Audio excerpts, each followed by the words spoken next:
சாந்தி entertainment channel. இன்னைக்கு தலைப்பு கஞ்சி மாவு, அதாவது சத்தான நவதானிய கஞ்சி மாவு.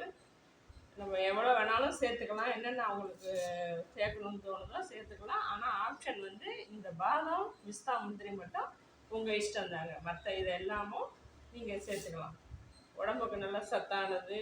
ரெண்டாவது நமக்கு ஏதோ செரிமான சக்தி இல்லாத இருக்குது, நைட்டில் சாப்பாடு வேணாம் அப்படிங்கும்போது இதை நல்லா 2 டம்ளர் காய்ச்சி குடிச்சிட்டு அழகாக படுத்துக்கலாம். நல்லா தெம்பாக இருக்கும், எலும்புக்கெல்லாம் நல்லது, பசியும் அதிகம் எடுக்காது, நல்லா ஸ்ட்ரென்த்தாக இருக்குங்க. சம்பா கோதுமை 1/4 கிலோ, பச்சை பயிறு 1/4 கிலோ, பொட்டுக்கடலை 1/4 கிலோ, சோயா பீன்ஸ் 1/4 கிலோ, வரகு அரிசி 1/4 கிலோ, சாம அரிசி 1/4 கிலோ, குதிரைவாளி 1/4 கிலோ, கேழ்வரகு கம்பு அது 1/4 கிலோ, கொண்டக்கடலை 1/4 கிலோ, கருப்பு கவுனி அரிசிங்க. அது அரிசி போடாததுனால இந்த கருப்பு கவுனி அரிசி நல்ல திட உணவுங்க. அது கருப்பு கவுனி. ஏலக்காய் கண்டிப்பாக 25 கிராம் போடணும். நீங்கள் சர்க்கரை போட்டு குடிக்கிறவங்களுக்கு ஏலக்காய் போட்டால் தான் டேஸ்ட்டு நல்லாயிருக்கும்.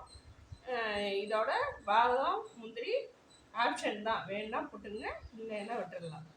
அதாவது அவசியம் கல் உப்பு சேர்த்துங்க. கல் உப்பு சேர்ந்தால் தான் மாவு வண்டு கிண்டு பிடிக்காமல் கெட்டு போகாமல் நீண்ட நாள் வச்சுக்கலாம். இது குறைஞ்சது ஒரு 3 மாதம் நீங்கள் எப்படி யூஸ் பண்ணுறீங்களோ அதுக்கு தகுந்த மாதிரி தான் செலவாகும். இந்த கஞ்சியை நீங்கள் அரைச்சி குடிச்சு பார்த்துட்டு கமெண்டில் சொல்லுங்கள். இந்த எங்கள் சேனல் பிடிச்சிருந்ததுன்னா சப்ஸ்கிரைப் பண்ணுங்கள், ஷேர் பண்ணுங்கள். தேங்க்யூ.